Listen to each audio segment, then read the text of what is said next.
I built this log cabin the other day, so let's do the interior. Hopping inside, first thing is this ugly chimney. We gotta expand it to make it a lot more warm and welcoming, adding in some actual fire and texturing up the cobblestone. Had to add the stone bricks to the outside as well to make it make more sense, and then a couple more details right above the hearth. Then we're creating a bit of separation of space with an interior wall to define the kitchen space.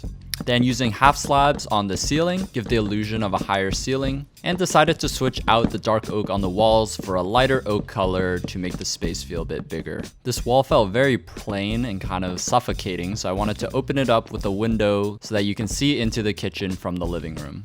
Next, a nice L-shaped couch with some dark oak and bolstering it up with some trapdoors along the back. Cool little carpet design I learned from Bars and using glow lichen on top to kind of blend all the textures together. A little entryway table, hay rug for the back door, and adding some molding there with the upside down stairs. Some more little details and then on to the kitchen. Keeping it very simple here with 2 furnaces and lots of storage. This isn't meant to be like a very practical survival house, but more like a mix of aesthetics and essentials. Now we need a staircase going up to the 2nd floor here, which I tend to prefer over just ladders. Even though they take up a bit more space, they look way better.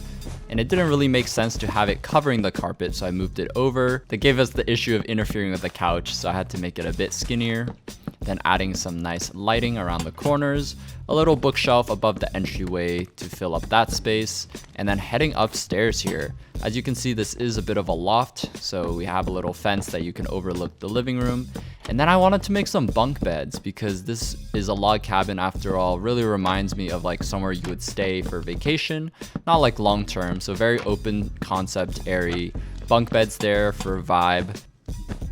And a nice little messy carpet, little potted plant in the corner, some coat hangers, and then this little moose detail. I love it in these big rustic houses. And that brings us to the end of this little interior. I hope you guys enjoyed. This house with the full interior is available for download on my Patreon, link in my bio. Follow along for more interiors and more builds on the exterior. Let me know what you think in the comments below and what I should build next.